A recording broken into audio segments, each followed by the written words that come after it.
Hello, welcome back to RetroBreak. If you've been watching my channel this year, you might know that I went to Japan earlier in the year and I picked up a load of great games, but what you might not know is the fact that I've actually been there 2 times before, and I've picked up all of the games that you can see on this shelf behind me. So I thought it would be a good idea today to take a look at my Japanese games collection. Let's get started with actually 2 things that you can't see. Are these 2 boxes here. So if you remember, a few months ago I did a video about my Japanese N64 that I picked up from a guy on Facebook, and this is one of the games that came with it, so definitely go and check that video out if you want to see what Hey You Pikachu's like, as well as a few other games I got with the system too. Pikachu, get over here! And the other game I got here, this one doesn't actually have the game, it only has the box because I was especially interested in getting this figure here.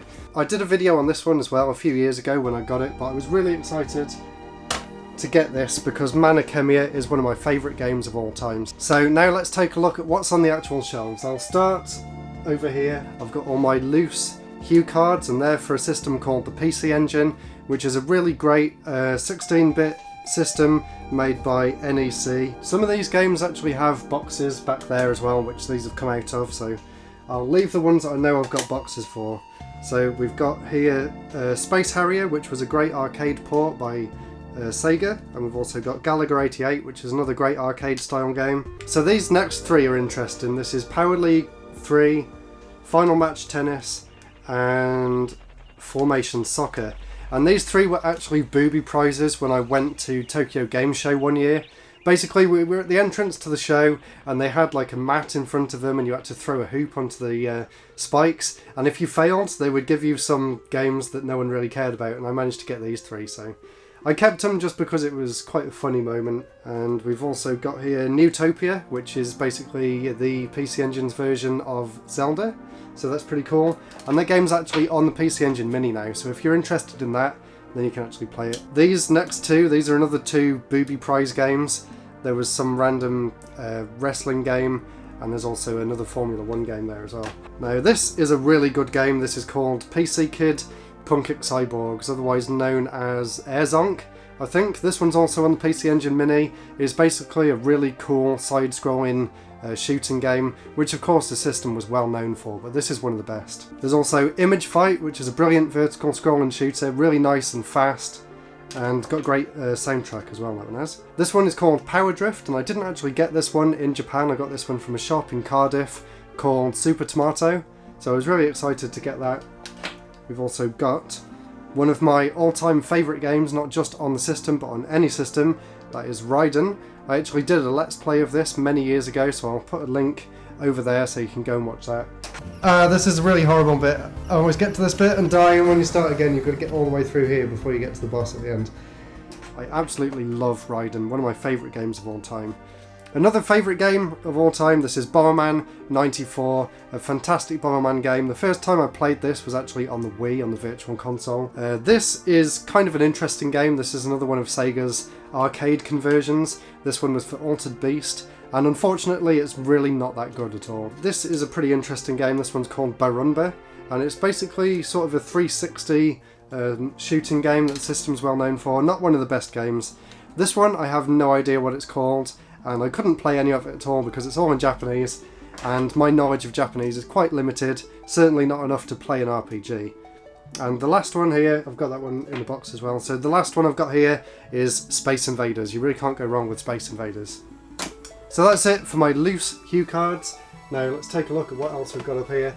This is something really interesting that I'm going to be doing a video on next month at some point. This is Tetris 64, and this is a biosensor, so basically you actually attach that clip to your ear and the game can read your heart rate. So that sounds really interesting, and I'm really looking forward to giving it a go and seeing what that's like next month. I really hope you're enjoying this video so far. It looks like it's going to be a long one, so feel free to come back to this video, watch it in small parts or whatever you need to get through it. I'm definitely going to cover everything, so I really hope you enjoy it. It has been a long time since I did one of these style episodes. So let's carry on. We've got 2 Famicom games here. We have Tetris and Hatris. These were both made by Alexei Pajitnov. This was the first console version of Tetris, and to be honest it doesn't really play that well, and Hatris, to be honest, doesn't really play that well either, but I'm definitely going to be doing a video about these 2 in the future, so look forward to that. Now we have an interesting selection of random games, we have Battle Kid for the Famicom, a game that I haven't actually tried yet. I picked this one up on my recent trip to Japan. I'm really looking forward to giving it a go. This is a brand new homebrew game that was released in 2018, so it'll be really interesting to try that. A really nice condition of Wario Land 2 on the original Game Boy, one of my favourite Game Boy games. And we've also got Klonoa Moonlight Museum for the Wonderswan. If you didn't see, I did a video about the Mega Man game on the Wonderswan last week, or a few weeks ago now. And this is another brilliant game for the Wonderswan that I would love to do a video on at some point. And the last one here, this is quite interesting. This is called Boundish. This was actually from a series called Art Series or Art Station or something. Can't quite remember, I'll put the name of it over there. Oh, Bit Generations, that's it. So basically these were like little mini games that different companies would do for Nintendo.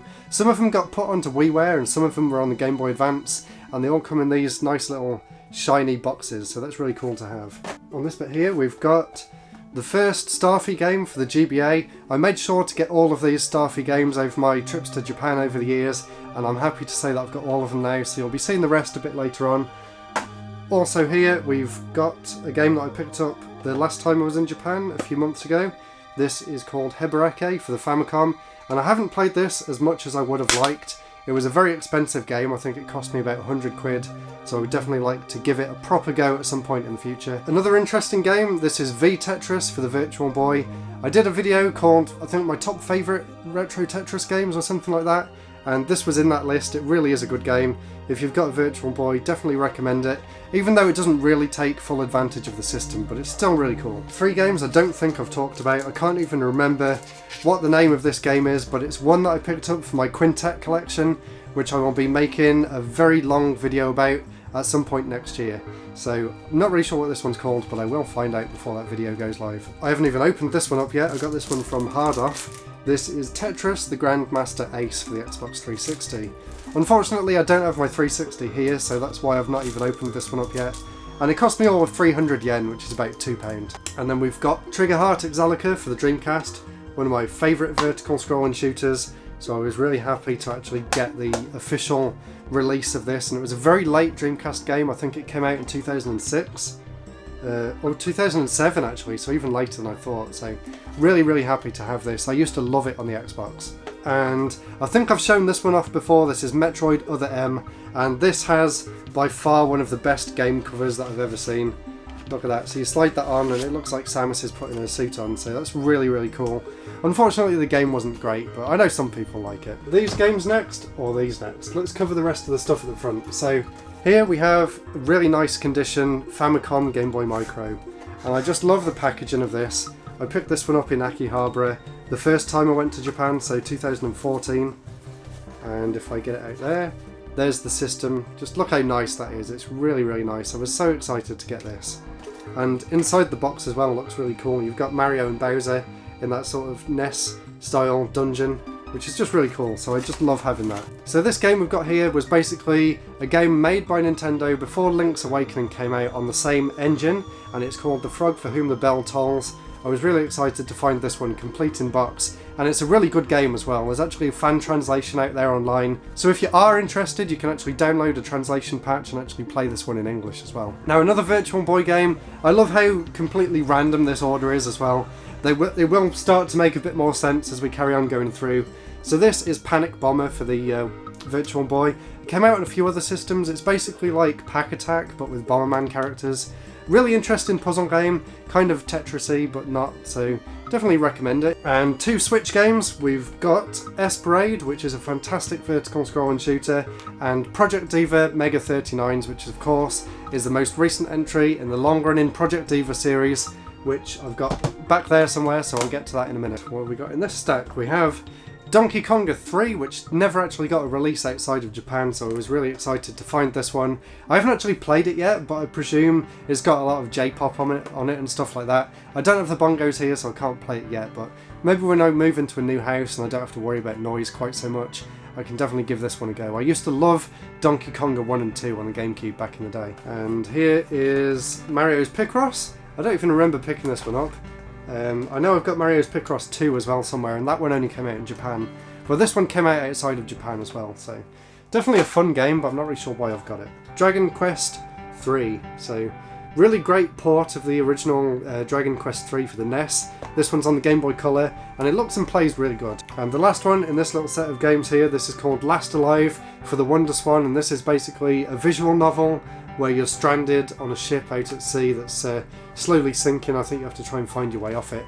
Kind of reminds me of a game on the SNES called SOS, which I'm looking to get in the future as well. Okay, some more Famicom goodness now. We've got Kirby's Adventure, one of my favourite platformers of all time. Absolutely love the Kirby series, and this is the first entry that was like a proper full-scale Kirby game. Really, really good, and quite a late release for the Famicom, so it really pushes the system to its limits. Love this one. And we also have, this was a really interesting one that I was very excited to find. This is Famicom Wars, which is basically the first entry in the long-running Nintendo Wars series, the last one of which came out on the DS, which was called Advance Wars Days of Ruin, I think, and I would love to see them go back to the series in the future. And the last one from these set of Famicom games here, this one is Castlevania 3. I was really excited to find this one as well. And I need to stop saying that. I think I've said I was really excited about every game so far, which is true, because a lot of these games I actually bought because they do mean something to me, rather than just buying them for the sake of it. And I think you'll see that across all the rest of the games in this video as well. They all mean something to me, and I bought them all for a specific reason, and it's not just like I collected games for the sake of it. I have actually played them all as well. Right, what's next? We've got a Super Game Boy official controller, which is really cool, made by Hori, a very well-known maker of third-party controllers. This one's really good, and it's actually got some special buttons just for using on this here, the Super Game Boy 2, which only came out in Japan. So the difference between this and the original one, it's got a link cable slot on the side, and of course it's in translucent blue, and it's got a few different extra borders as well. And I think it plays the games a little bit faster too, so they're two really, really cool things if you're into your Game Boy games and Japanese games. And we've got here another game in the Starfy series. This one's Starfy 2, and I picked this one up in Trader, which is a great shop in Akihabara. If you haven't seen my Akihabara videos, I'll put links to them in the description so you can go and check them out, but I really do enjoy the Starfy games. And this game, I did a video about this last week. I think it's still last week by the time this one goes live, so definitely go and have a look at that if you want to know a bit more about Mega Man and Bass on the Wonderswan. I was really excited to get this one. Oh my god, I need to stop saying that. I was really excited. And like I said, here's some of the Project Diva games. We've got Project Diva and Project Diva Second.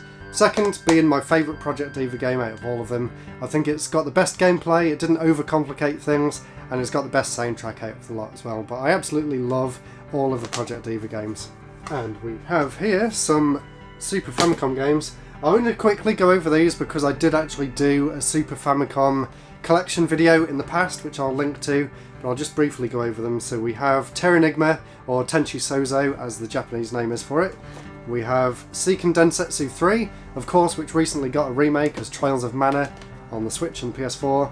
And we have Illusion of Time, or Illusion of Gaia, or the Japanese name for that is Gaia Gensoki. And I was really excited to get this one. Of course, I'm a huge fan of Quintet, and Illusion of Time is actually my favourite game ever, so I had to track down the Japanese version. And just look at that cover.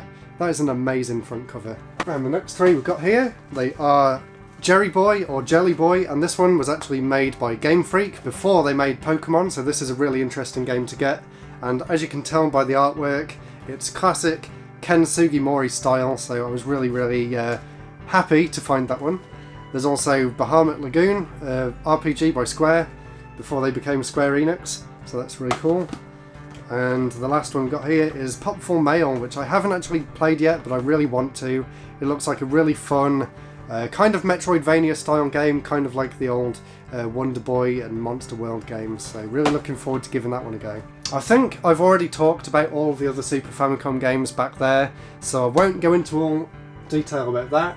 So instead, let's see what we've got up here, and I'll link to that video so you can go and watch it if you want. So some more Famicom games. These two came with the Japanese N64, and these were actually gifted to me, so I didn't actually pay or in fact either play these two yet. So there's Major League Baseball and there's Wizardry, which is quite interesting actually. I'm definitely going to give this one a go at some point. This stack of games here, starting off with the Nintendo Puzzle Collection on the GameCube, which is really interesting, and I don't know why this didn't get a release outside of Japan, considering you don't really need to speak Japanese in order to play this one.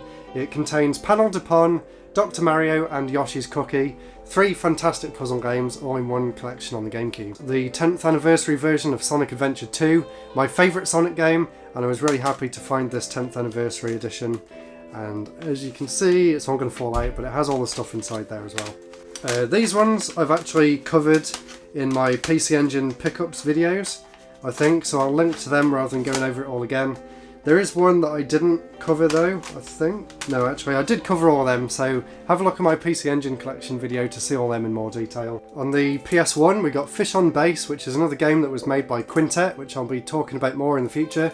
I haven't actually tried this one yet because my PS1 doesn't seem to like playing Japanese games at the minute. They only show up in black and white, which is a bit annoying. This is Super Robot Wars Final. I really don't understand how to play this one. I think I showed that off in my last pickups video as well. Here's one I didn't show off. This is Puzzle Fighter 2, or Super Puzzle Fighter 2, basically a Tetris style puzzle / fighting game based on the Street Fighter series. It's really good actually. Definitely recommend it if you like Sega Saturn games and puzzle games. And there's a few more Sega Saturn puzzle games here. This one is Magical Drop 3, which of course used to be a Neo Geo exclusive I think, and then it got ported to the PS1 and Saturn. Really cool game. There's also Puzzle Bubble 2X. Of course, you really can't go wrong with Puzzle Bubble, although people these days probably know it as Bubble Witch Saga, or whatever it was on Facebook. There's also one of my favourite Tetris games. I'll definitely be talking about this one next month. This is Tetris Plus. Really, really love that game. The one that I don't love so much, that's Tetris S. Probably won't be mentioning that one next month. There's also The Tetris, Simple 1500 series on PS1. This is the most simple version of Tetris that you can possibly get outside of the original. And there's also the original Gunbird on the Sega Saturn as well, which is a brilliant vertical scrolling shooter. So we have Nights into Dreams. I would love to do a series retrospective about Nights into Dreams one day. Absolutely love all the games in that series, and there's actually quite a lot more than you would expect. There's also Code R, another game that I picked up for my Quintet collection.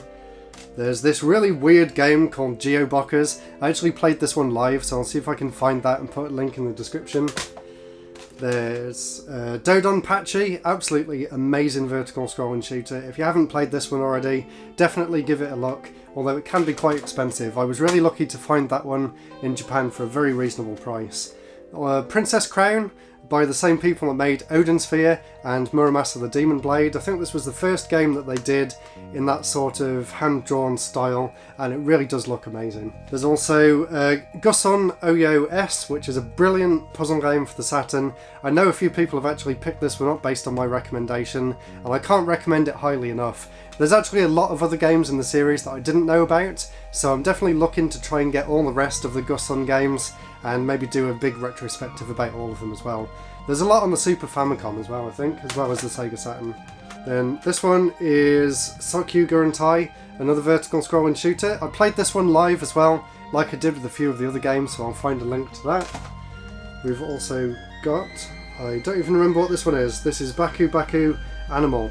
Oh, I remember this one. This one actually did come out in the UK as well. This is kind of a Tetris style game, but you move around weird animated animal heads, so it's a pretty interesting game.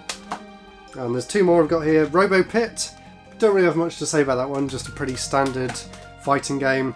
And of course Virtua Racer. I'm pretty sure everyone knows what Virtua Racer is, and the Sega Saturn version is one of the best ones there is. We've got Layer Section, which is another great vertical scrolling shooter.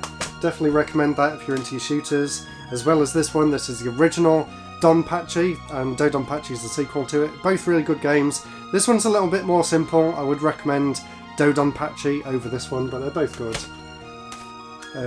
This is Saturn Bomberman. I think this is the one that you can play like 10 players in one. I've never actually managed to play it with that many people, but it does look really cool. Sonic R, I don't think that game needs any introduction. That's not a Japanese game, that's Nights into Dreams. Don't know why that's over there. There's the Christmas version of Nights, the Japanese version, and I've got the UK version as well.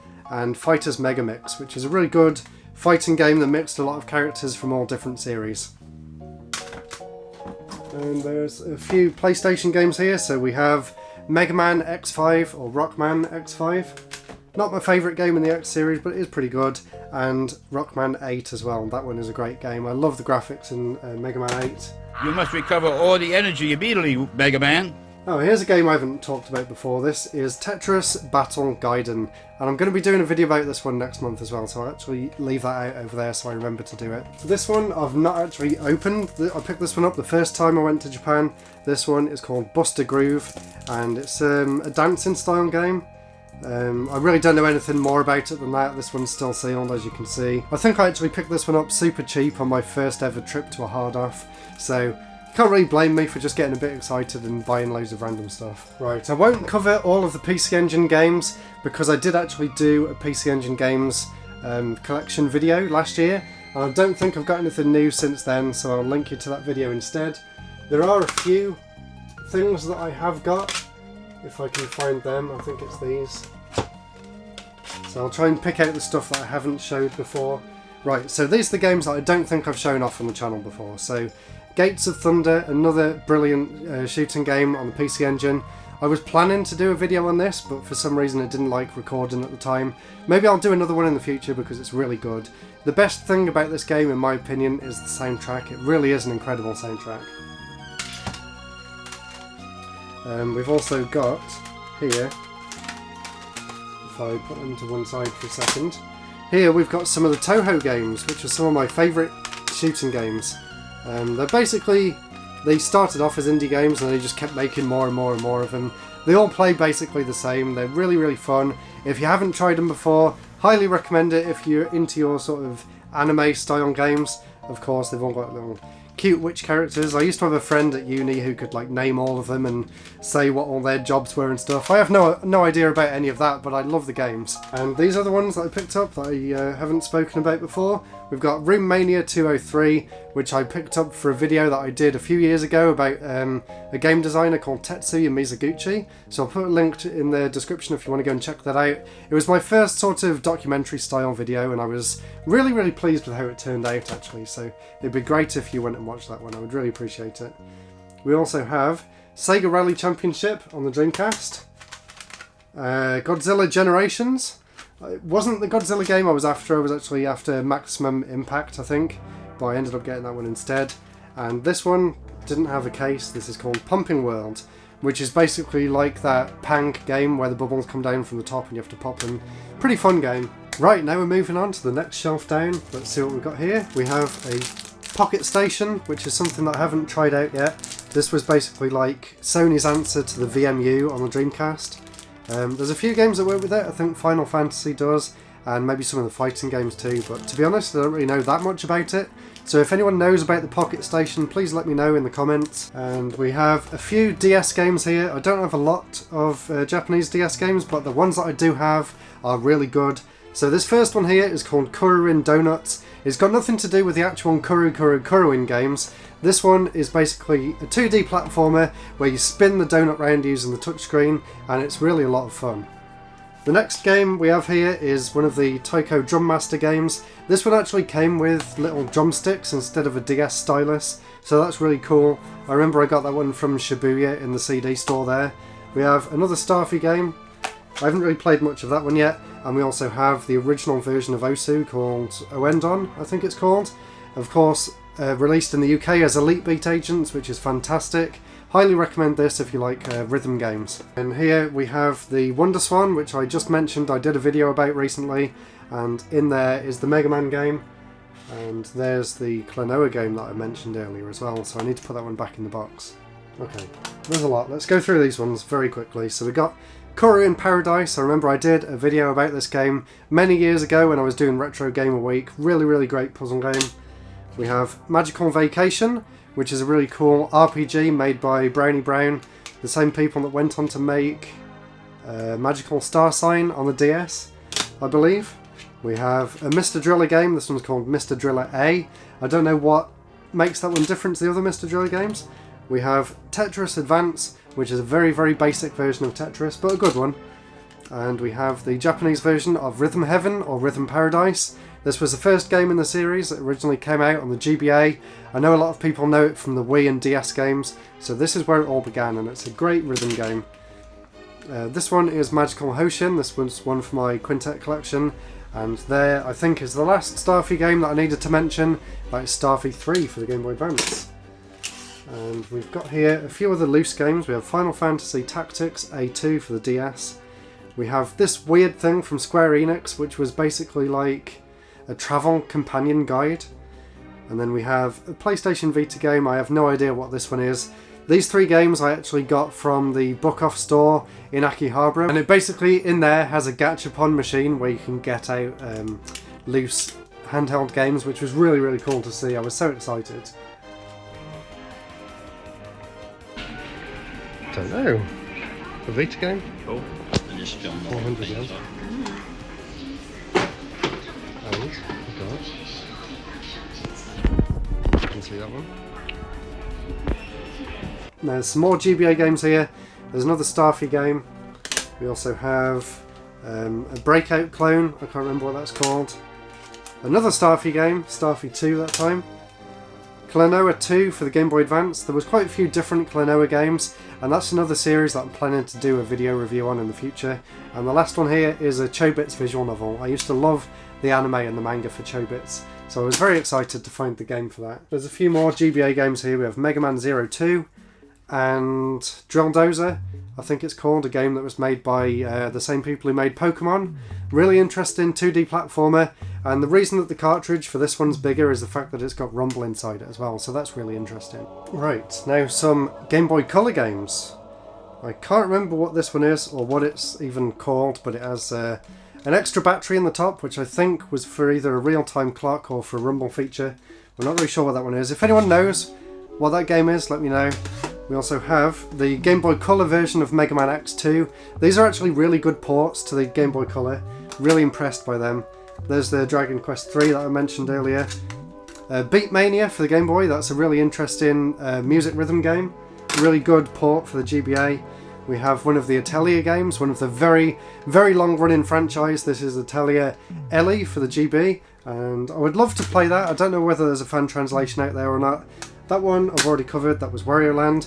We have Star Ocean Blue Sphere, which was a Game Boy exclusive Star Ocean game, which is really interesting. The graphics in this game are fantastic. Highly recommend that if you like the Star Ocean series and want a new game to play. There is a translation for that one. This one, I have no idea what it is, so if you know, let me know in the comments. And this one is one of the Bomberman, Biederman games. These are basically like little puzzle games, not really proper Bomberman games. And Biederman was a long-running anime and game series, and they did a sort of Bomberman crossover at some point, so that's really interesting. So we have here Mr. Driller for the Wonderswan. Really good port on the Wonderswan. I think you play that game entirely in vertical mode, which is really interesting. We have Grandia. I can't remember what the subtitle is. It's either like Parallel Trippers or Parallel Lines or something. Of course, the Grandia games on the PS1 and the Dreamcast are fantastic, and this is another really good entry in that series that not a lot of people know about. No idea what this one is. This is a Hamtaro game by the looks of it. And now we've got some Virtual Boy games. Only the Japanese ones. I do have some more over there, but they're the American games. So for the Japanese Virtual Boy, we have Galactic Pinball, which is well known for including a few references to Metroid. We have Vertical Force, which is a great vertical scrolling shooter by Hudson Soft. V-Tetris and Panic Bomber, which I covered earlier. Right, there's a lot of Game Boy games to get through, so let's have a look at what we've got here. So this is a really interesting one. This is Donkey Kong Land 3, Dinky and Dixie GB, I think that's its full name.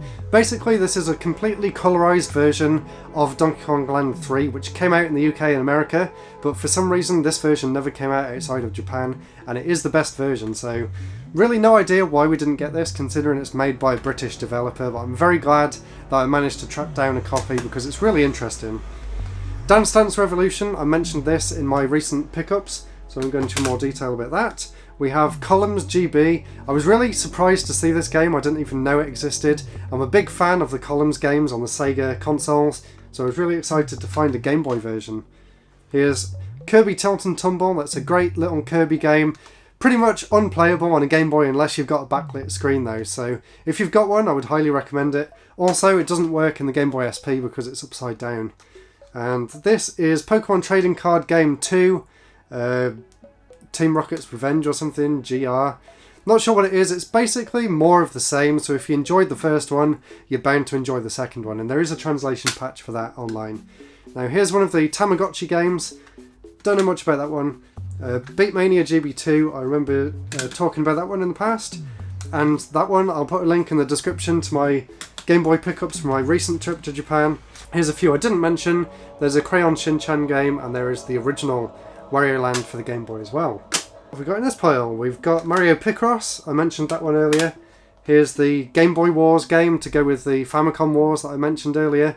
Really great long running series, I would love to get all the games in that series. Here's an interesting puzzle game called Puzznic. Really difficult, I can't get more than a few levels into that one. This one, I think, is one of the Asmic games, which are kind of interesting little top-down puzzle games. Kirby's Dream Land 2, this one needs no introduction, of course, a classic Kirby game. And these two were two that I picked up recently as well, which are in my latest pickups video, so I'll let you watch that one if you want to see what they are. And this one as well, another one of the Tamagotchi games. Now, there's another stack of Japanese Game Boy games here, so let's get into these. Kirby Star Stacker, which is a really cool little Kirby puzzle game. There's a very expensive version of this on the Super Famicom, which I'm looking to get in the future. Unfortunately, it's a little bit out of my price range at the minute though. We also have the original Kirby's Dream Land on the Game Boy, one of my favourite games on the system, and you can actually play it all the way through in about half an hour, so it's a great game to just dip into. I also have, I've got all three of them somewhere, I'm not sure where the rest are. There's Saga 3, otherwise known as Final Fantasy Legends 3, I believe, in the UK. We also have the Japanese version of the original Tetris game on the Game Boy. We have this game here, and I've got no idea what this one is. I don't think I've ever played this one. If you know what it is, let me know in the comments. There's also this game here, which I also don't know what it is. I think I've also got that on the SNES actually. And Puyo Puyo, or Puyo Pop, which is of course a very well-known puzzle game and a really great version of it on the Game Boy. I mentioned this one earlier, there it is, Mario's Picross 2. This one's really cool because it's also got a little story mode to go along with it, so that's a really neat little extra for that version of the game. We have Rockman World 2, which is probably my least favourite of the Mega Man Game Boy games, but it's still pretty good. Saga 2 and Saga 1, there they are, the other two Final Fantasy Legend games. R-Type, which is a really cool horizontal scrolling shooter, sorry. Already shown that off, that's The Frog for Whom the Bell Tolls, and there is a Capcom game about vampires that's not Castlevania, I don't think. Can't remember what that one's called, let me know in the comments. So we have Flappy Special, which is a lot better than it sounds. It's actually a really good puzzle game. Super Mario Land, that needs no introduction. Flypull with a terribly scratched front cover. That's another great little puzzle game. I used to play that on a little 101 Game Boy cartridge. Bomberman GB2, which is a great version of the original Bomberman game. Quarth, which is a really cool sort of vertical shooter slash puzzle game. It was an arcade game to begin with, and it came out on the Game Boy. Really like that one, as well as these ones here. So I really like Quicks or Kicks. That's another one of my favourite arcade games. We also have X for the Game Boy, which was made by the same people that made the original Star Fox game. And last but not least, we have Parodius, which is another one of my favourite horizontal scrolling shooters. Right then, now we've looked at all the Game Boy games. Next up we have a few GameCube and a PS Vita game called Miracle Girls Festival. This is basically a reskinning of the Project Diva games, but with different anime characters, which is really cool. And then we have Gift Pier and Super Monkey Ball. Gift Pier is a Nintendo game that was a Japan exclusive, so I was really happy to find that one. Not actually tried it yet, and the other one is Super Monkey Ball, of course, just because I'm a huge Monkey Ball fan. There's the box for that Nintendo Puzzle Collection. It came in a bigger box because it also had the link cable for the Game Boy Advance. And now I'll show these off all at once. These are some Famicom Disk System games. I did a video a few months ago now on my Famicom pickups, and I showed these off. Unfortunately, I still don't have a way of playing them. I got Zanak, 3D Hot Rally, which is one of the first times that Mario was ever shown in a car, which I think is really cool. Octoki, which is one of the very first rhythm games ever. And this one called Gyarus, or Gyros. I presume is some sort of vertical scrolling shooter. Like I said though, my Famicom's broken at the minute, so I haven't been able to actually play any of these, sadly. Right, here we have another GameCube game. This is Kururin Squash, the GameCube sequel to the two Game Boy Advance games. Brilliant little puzzle game, definitely recommend the Kururin series. I also have a boxed copy of my favourite Mario game, Super Mario Land 1, and there's the box for Galactic Pinball I definitely haven't shown any of these ones off because I was planning to do a separate video, and then I realised I don't have a way of capturing PSP games at the minute, so I'll just talk you through them now. We have Puyo Puyo 2 and Puyo Puyo 1. I got these two dirt cheap from somewhere called Book Off, and I've also got Qix Plus Plus. Like I said earlier, Qix is one of my favourite arcade games, so I was really excited to find this version for the PSP. And we also have the K-On! Game, which I actually played on my hacked PSP many years ago, but I didn't actually own it physically until now, so really happy to have them for the PSP. What comes next after the PSP? PlayStation Vita. I've got quite a lot of Vita games. Let's quickly go through them. Actually, these ones aren't even Japanese, so I'll ignore them ones. So we have a Katamari game. I can't remember what the actual title of this one's called. I remember really enjoying it though. I love the Katamari games. We also have IAVT, which is a Vocaloid music rhythm game. It's not really the same as Project Diva, and it's just cool that IA managed to get her own game.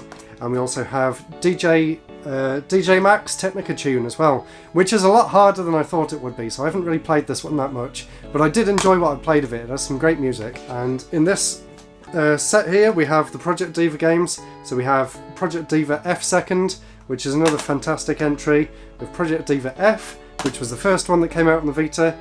Project Diva X, which isn't really as good as the other two, I don't think. For some reason I've got a second copy of F Second. And these three are UK ones, and this one is called Dokuro, and this is a really interesting puzzle game, puzzle platformer where you have to guide a princess to the end of the levels. Got a really nice art style. And here is Project Diva F on the PlayStation 3 as well, and the reason I got this one at the time is because it supported 3D, but I was kind of disappointed that the 3D only worked when you're watching the videos back, the music videos. You can't actually play the game in 3D, which was a bit disappointing for me at the time, but it's still a great game. Not as good as on the Vita though, I don't think. And we have a Sega Saturn game up here. This one is Solo Crisis. I got this one for my Quintet collection as well. So there's Hatris. I'm going to do a video about that one, so I'll leave that over here. This one's really cool. This is Magical Tarot Kun.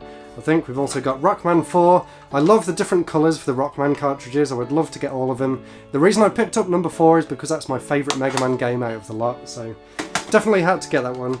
There's Quarth. I mentioned that on the Game Boy earlier. I've also got the Famicom version. Great game.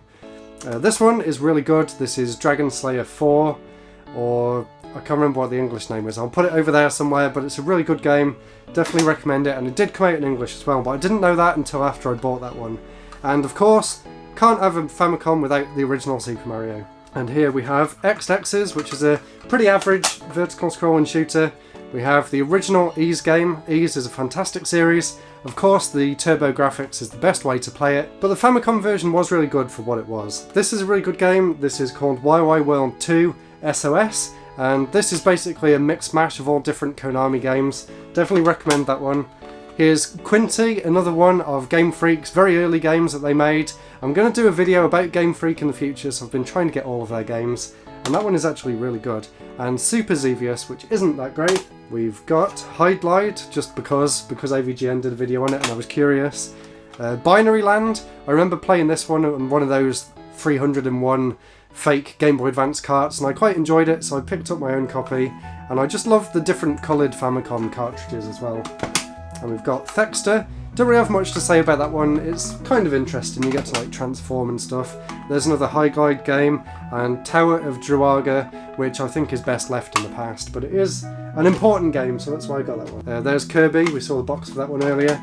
We also have, I can't even remember what that game's called. If you know what that's called, comments as usual. We have Clue Clue Land, which is a Nintendo classic, really great game. Load Runner. Really fun, I like making your own levels in it, and another Rockman game. This is Rockman 5. Now, Mega Drive isn't really as popular in Japan as in the rest of the world, so I've only got 5 games for it. I have Crackdown, which was actually sent to me in a box of random games. I'll see if I can find that video and put it over there so you can watch it.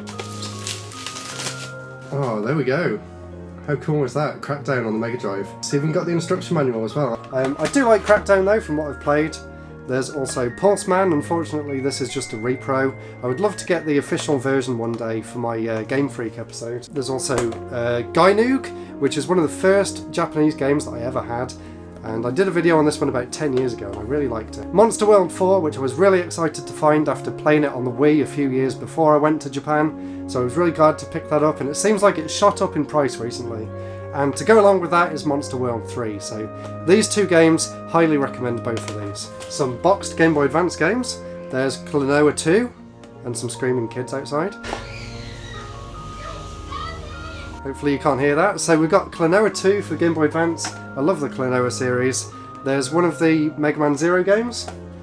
Drill Dozer, I think I showed that one earlier. There's Kururin Paradise. I did a video on that one, put a link in the description.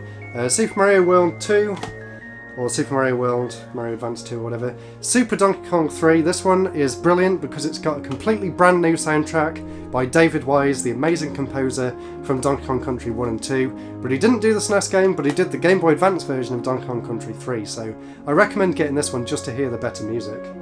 Or different music, it's not really better, it's just different. Super Mario Ball, not a great game, but I was excited to have a look in hard off, so I picked that one up from there. Now this is a game I was very excited to find. This is F-Zero Climax, the last F-Zero game that was ever released, and it never got released outside of Japan, so this is definitely one of the rarer games that I've got, and I absolutely love it. And the last boxed Game Boy Advance game, I just had to check, yeah, this is the last one. This is Mega Man 02 or Rockman 02. Now, we're almost at the end now. There is a loose Famicom game here. They're all in the box down there, and I did a video on all my loose Famicom games in the past, so I'll put a link to that. This one is Soul Blader, but of course there's loads more down there. There's about 100 of them, so I won't go into that in this video. What I will go into though is these PlayStation and Dreamcast games here. So we've got Syvaria 2 on the Dreamcast. I haven't got a way of playing Japanese Dreamcast games yet, so this is still sealed. We have Inuyasha on the PS1. This was actually made by Quintet as well, so I was really looking forward to giving this one a go. But like I said, my PS1 isn't really working at the minute. This is another one for the Quintet collection, still sealed, as you can see. That's called the Zero Gun, a racing game. There's also these two here, which I brought up in my last few videos. Can't remember what it's called now, but again, they're for the Quintet collection. And we also have Planet Laika and Brightest, which are also for the Quintet collection. They made a lot more games than people give them credit for. This one is not a Quintet game. This is Layer Crisis and Raystorm, two brilliant vertical scrolling shooters. Popolo Croix, I just have to show you in here because, hopefully they don't fall, because it actually came with some stickers as well, which I thought was really neat. Obviously that game is also out on the PSP and is probably a better version than that, but it's just cool to have. Teon Concerto, this is the prequel to the amazing DS game called... oh, I can't remember what it's called now. Sowa Torobo, that's it. So this is the prequel, or spiritual prequel to the amazing DS game Sowa Torobo. So whenever I get my PS1 up and running again, I'm really looking forward to giving that one a go. Legend of Mana, that's another one that I really want to try. The graphics in this one look absolutely amazing. And the last PS1 game, I think, that we've got here, yeah, is Jumping Flash 2, and again I haven't had a chance to try this yet. And there's another game here for the Sega Saturn, this one is Gynoug. And Numskull very kindly actually sent me Gynoug on the PS4, so I got the original Sega Saturn version to try and do a comparison of, but I haven't actually got around to doing that yet, but maybe in the future. There's some more Toho games. Like I said, I've got a lot of the Toho games. I would love to get all of them at one point. There is Shubibin Man Zero. I really love the Shubibin Man series. They were mostly on the PC Engine, but this one got a release on the SNES. Originally it was only on Satellaview, and then recently, in the past year or two, it got a physical release on the SNES as well, so really cool to have that. And then of course we end the look at all my Japanese games with the Japanese N64 games that I got recently, and I did a whole video on these, so I won't go into too much detail, but like I said earlier, if you want to see what I thought of these, I'll put a link in the description. There we go. I know that's been a very long episode, and I'm sure you can tell just how much I love my retro games from Japan, so I really hope you enjoyed watching as much as I've enjoyed talking through it all. Thank you all so much for watching. Hello to all my new subscribers. There's plenty for you to get stuck into on the channel.